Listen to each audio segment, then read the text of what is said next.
Namaste. Welcome to Sipping on Stories podcast, where we welcome women healers and spiritual leaders from all around the world to come and share their journey and their experiences, and of course, over warm cups and deep thoughts. So today's special guest is Bree. So Bree is here today to talk to us about her own healing journey and how she healed herself from sexual trauma.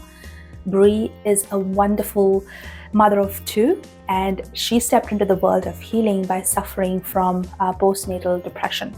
Now, this allowed her to explore the spiritual healing path and also help a number of people around her in the similar paths as well. So she works with people and their energy to shift the trauma, provide spiritual insights, and she works with people to achieve altered state of consciousness using breath work, Reiki, and other healing modalities. So without further ado, let's get into this podcast where Bree shares her journey and inspires us and tells us that how she regained her identity at 42. So before that, please subscribe, like, and share this podcast so we can spread some love. Thank you. Awesome. Hey, hi Bree. Welcome to Sipping on Stories. Just a little cheers with a cup. And I see that your cup matching your sweater and my cup's matching my top. So amazing. Good start. Excellent coordination. This was not planned, by the way. Okay. Telling our listeners about your journey and what it's been like. And I know that you're doing some amazing healing work out there, helping out people. So we want to explore that too. Great. Sure. Well, I guess my story actually started fairly recently. I'm pretty new to this world, and I had a bit of inner work to do. I grew up in a very heavily indoctrinated environment. So my family are all Christians and very, very strong in the faith. And so I suppose I was never able to explore a lot of things that I guess I take for granted now almost. Right from the very start, I had a bit of a fear of going to hell if I ever looked at anything other than the Bible. So I guess that's where things start. Wow. Well, go on. I'm kind of curious to know what it's been like from there to where you are now and what the journey has been like on kind of exploring yourself, healing yourself. Go on.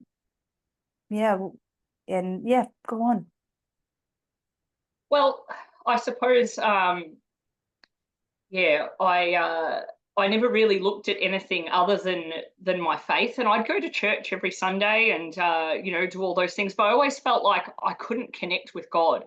And I used to look at other people, and I went to a Baptist church, so people were pretty out there, and sometimes they'd fall to the floor and experience the love of the Holy Spirit, and I would go, why don't I feel anything? I felt really isolated, and so I would follow all of the rules, so to speak, doing all the right things, and whatever was in the Bible, I would follow it strictly, and I just couldn't connect. And anyway, I had my son, and I had him fairly late in life. I was 37 when I had him, and something in me shifted, and I had a lot of trauma from my childhood, and that really started to surface. So I kind of band-aided it with all my faith, but then it bubbled up to the surface, and I couldn't really cope with it, and I ended up breaking down and ended up in hospital for a month with postnatal depression.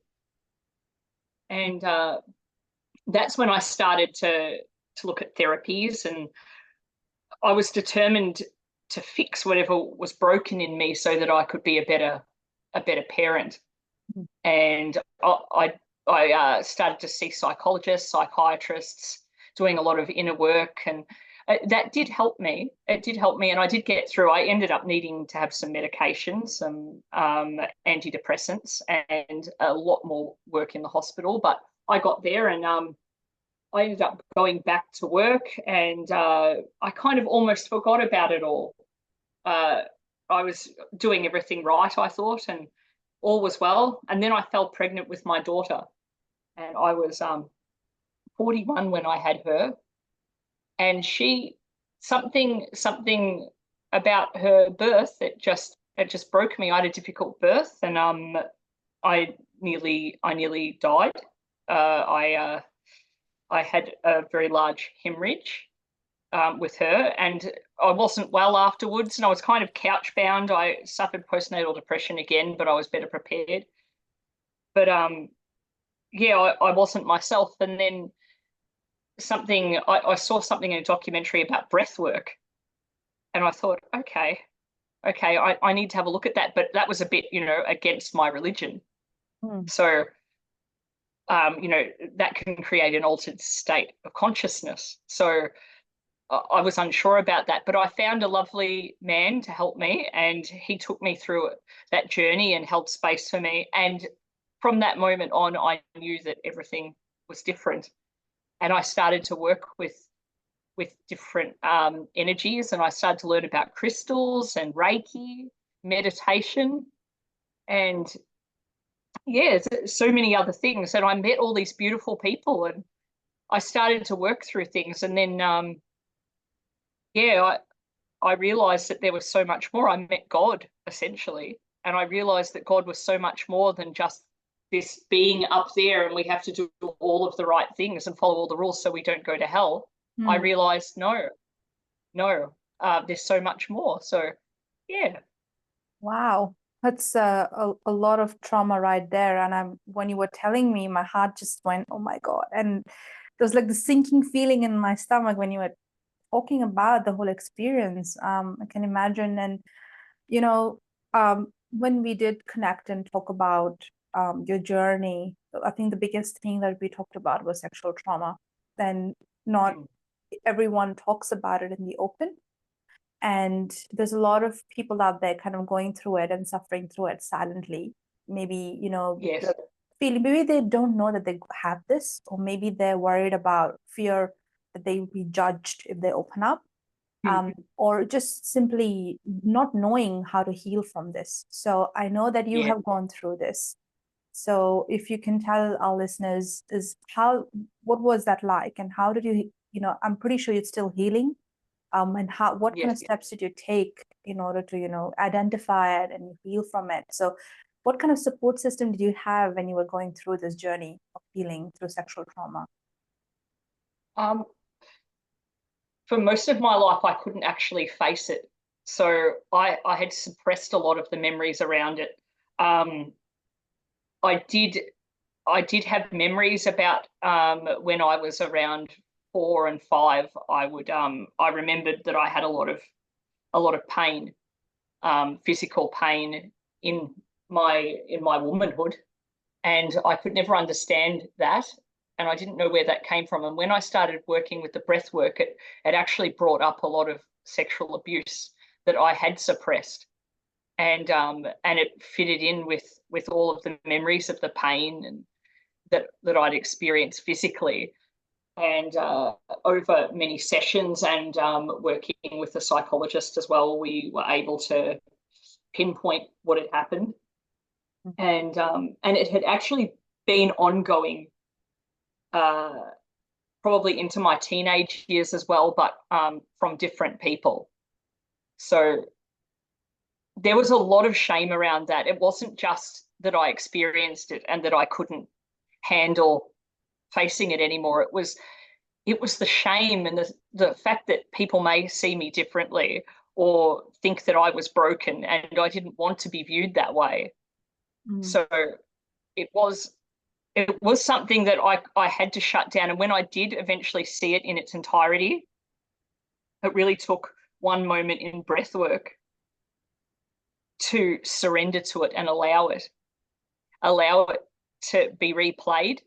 And when I did that, it turned it around, and it actually showed me abusing myself and what I had done in adulthood. So it wasn't just that I had experienced the abuse from someone else, but in my adulthood, I had started doing it to myself.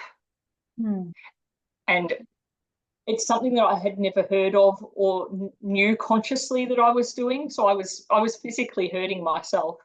And I that was the biggest thing. How could I ever tell anyone that I was doing that? Yeah. And just when I recognized it, I think that was the biggest thing.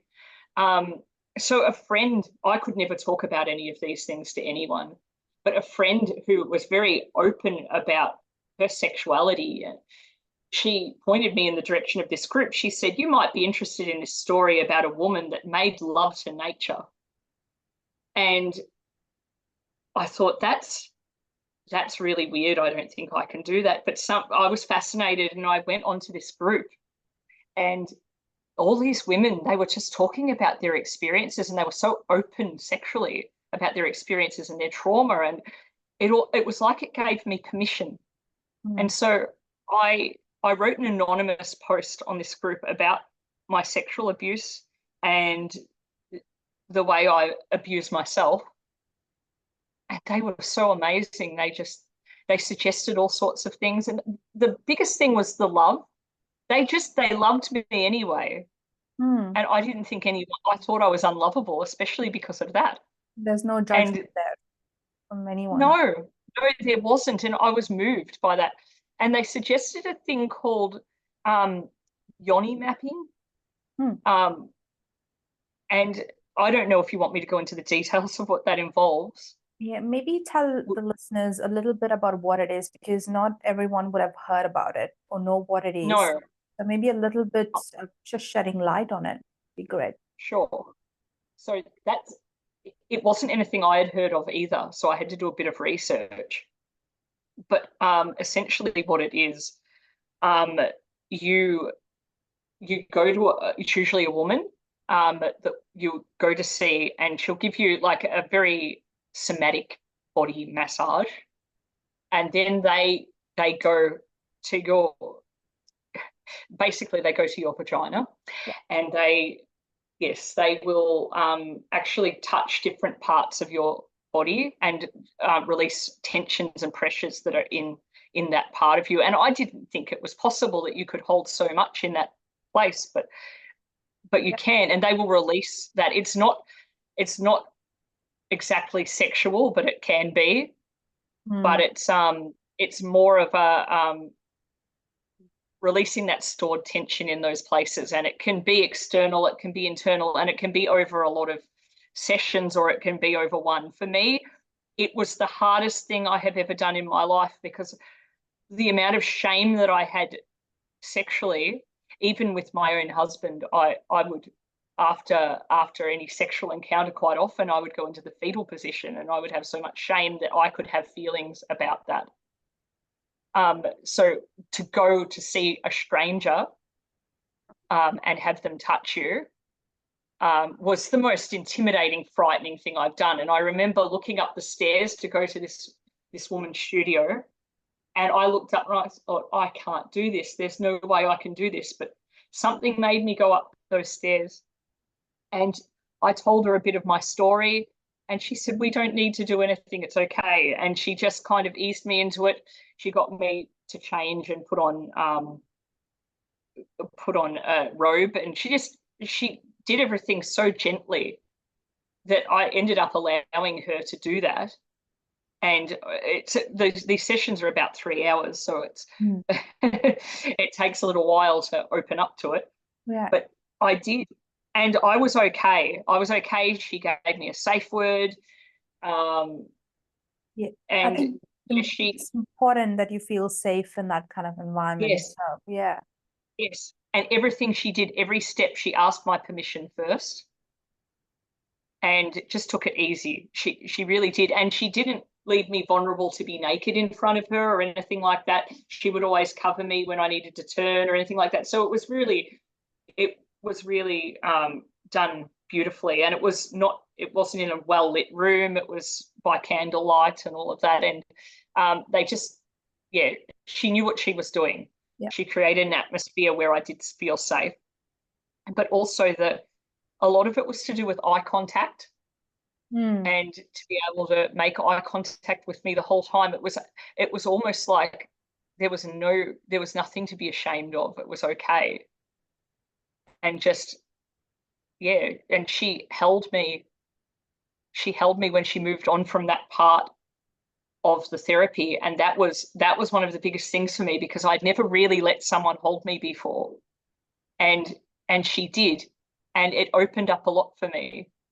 So it's something I would really recommend people do look into. Obviously you have to be ready for it, but you do know, I think you know when you are ready.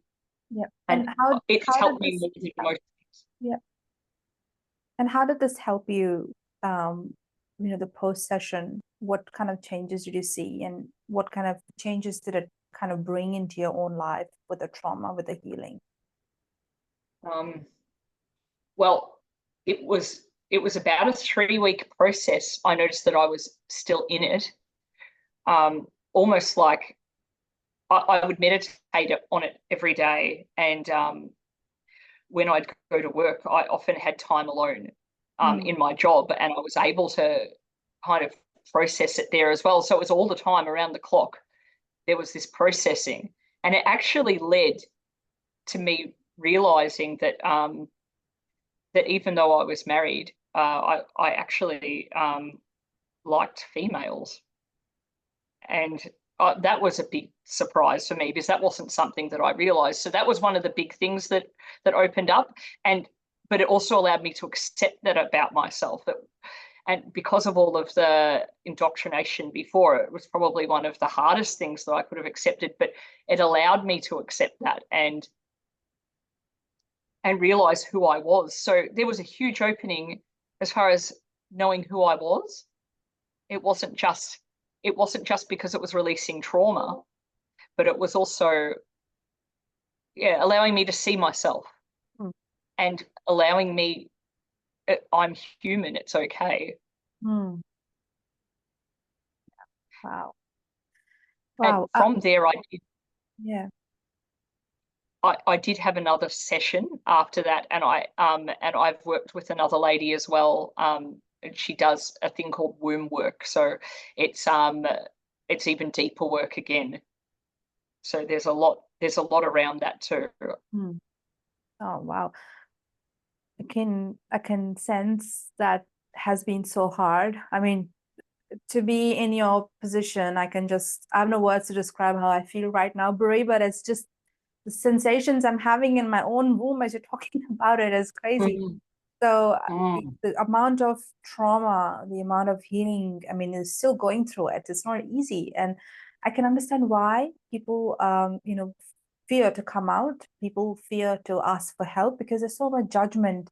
There's so much judgment coming from people. There's so much shame, and people you just drown in that, and they don't want to face that. I mean, I think it's important that through this podcast, I want to make sure that our listeners who are listening to this, if you're going through the same journey, there are people there to help support. You're always going to find a community like you did, over a Facebook group or a group where there's no judgment, and people are going to accept you the way you are and just treat you with nothing with respect. So. And you know what else? The biggest thing as well is how supportive people are and how many people have gone through it. And when you start to talk about it, it gives other people permission to talk about it too. And I thought, especially around the sexuality, that people wouldn't understand and that I would receive a lot of judgment. But I've been surprised at how beautifully supportive people have been. And sometimes you just have to say, even people in the community that I've known before have understood me, and they've even said things like, "We've known this about you. We were just waiting for you to catch up." Wow. Wow, that's interesting. You can be surprised. Yeah. Oh, great. Oh, wow. That's beautiful. Again, I want to give you a big tight hug for making this far, and you've gone through so much and accepted. I think the great thing is you've accepted yourself, you've known yourself, and I think that's really, really great, and that's supportable. So good job on that. And and I was also saying that even with our listeners who are maybe not have gone through it, but you must have someone around you who has. So I would request them to be supportive and kind of be there for that person without any judgment or passing any kind of shame vibe or judgment vibe on them. I think they really need to feel accepted. So that's how you can help.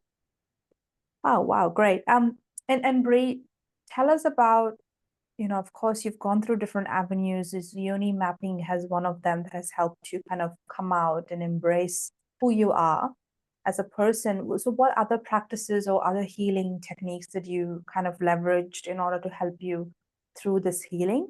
And I also want to kind of ask you about what can people do if they are going through, they all have been through a sexual trauma, how they can access this particular healing as breath work, how can they access it?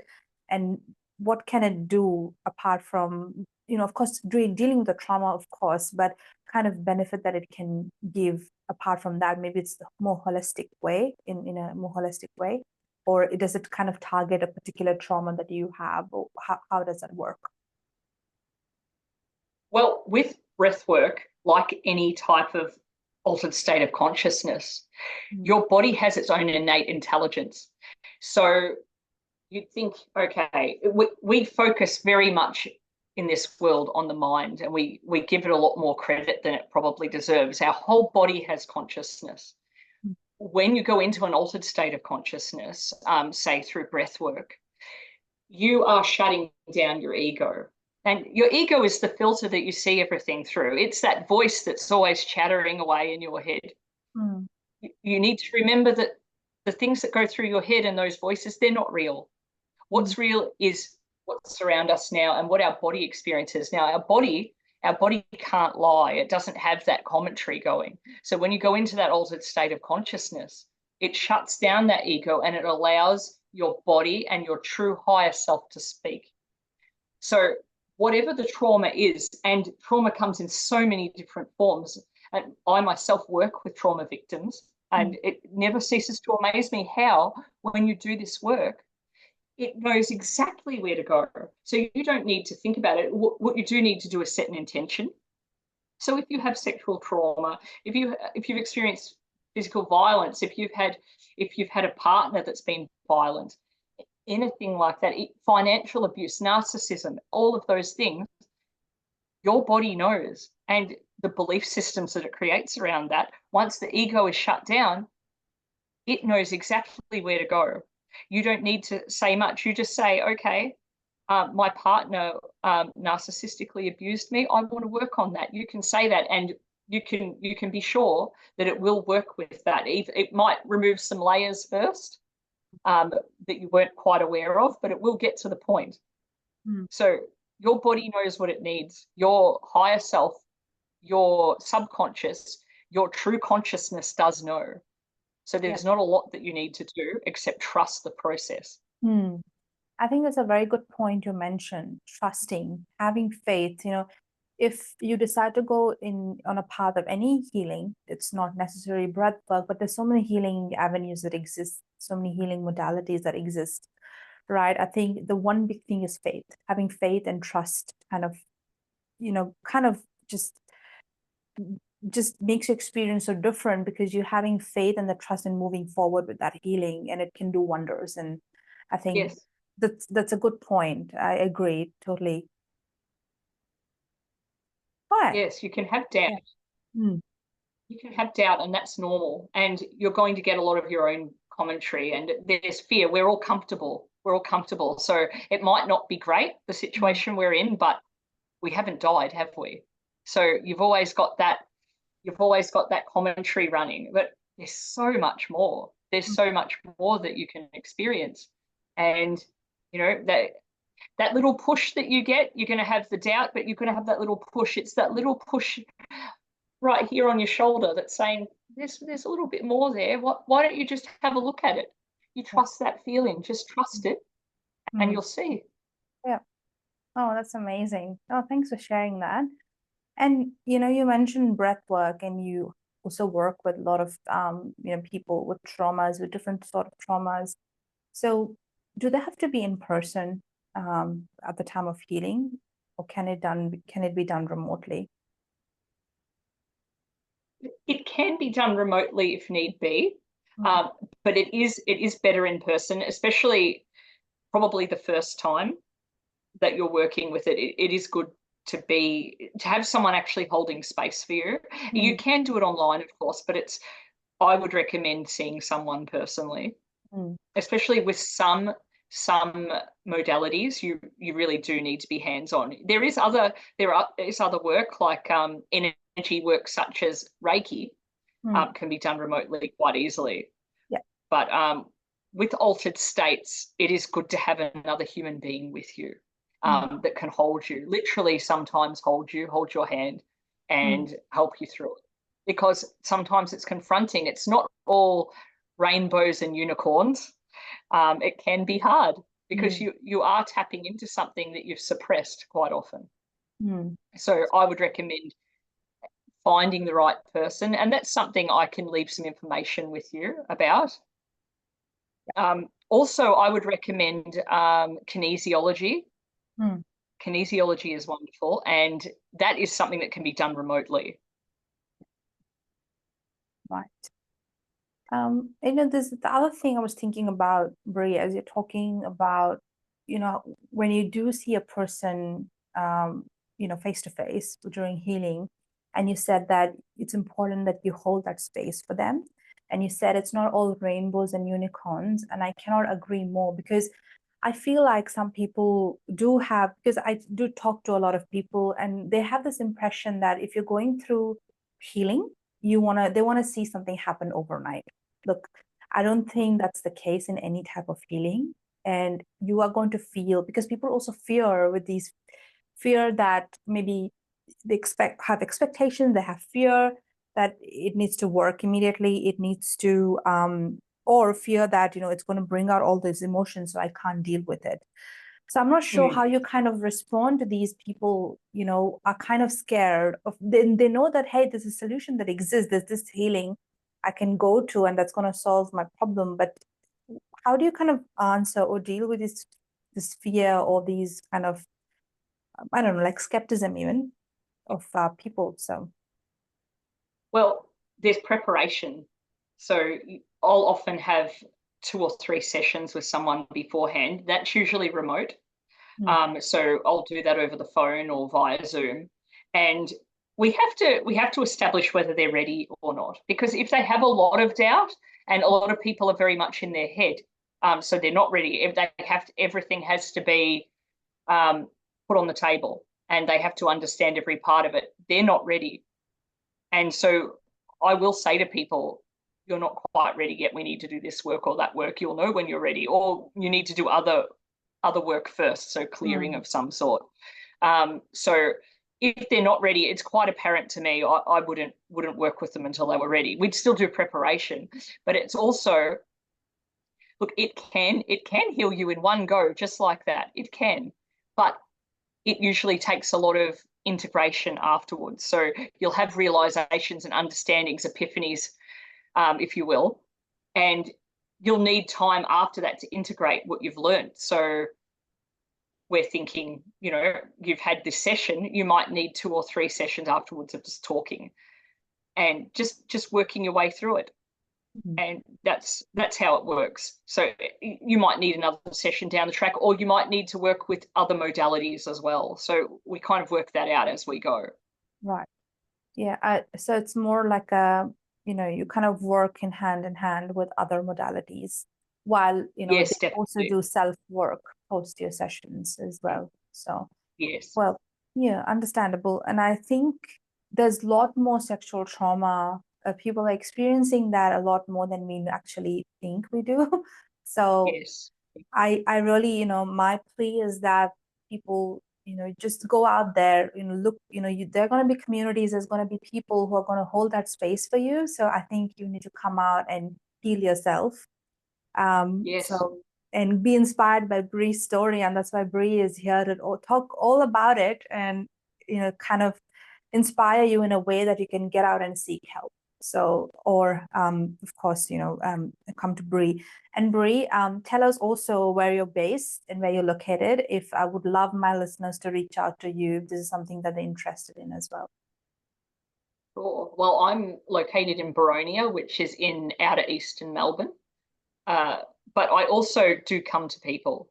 So I meet them I can meet them in their home. They can meet me in my space. Also, sometimes we do work in neutral spaces. So, yeah, it just depends on the person.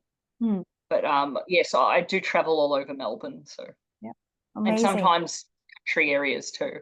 Yeah. Oh, you're doing a beautiful work, and I'm really happy for you and that you found your journey, you found yourself. I'm really, really happy. I feel that you're not a stranger to me because, as I said, though I've met you only once, it feels like I've known you for lifetimes. So I feel the this, same. yes, definitely some kind of connection there. So I feel like an instant kind of friendship, an instant kind of calm when I meet you, and very, very like flexible and just being myself. So thank you for being you. And I think with that, we've come to an end of our podcast episode. But is there any final words you want to put out there? Yes, I suppose just knowing that you're worth it, knowing that you're worth this journey. And if you can do this work with yourself, it benefits you, but it benefits everyone else as well. And you can inspire someone else. That's the most important thing of all. Oh, I love it. Very beautiful. Thank you, Brie. Thank you for joining us on Sipping on Stories podcast. I hope that our listeners be inspired and take this valuable information and apply it to their lives and heal from the sexual traumas if they have encountered any in their life, or any sort of traumas, really. So, in knowing that there's no shame, you will always can go into spaces that will kind of accept you and embrace you without judgment and shame. So thanks, Brie.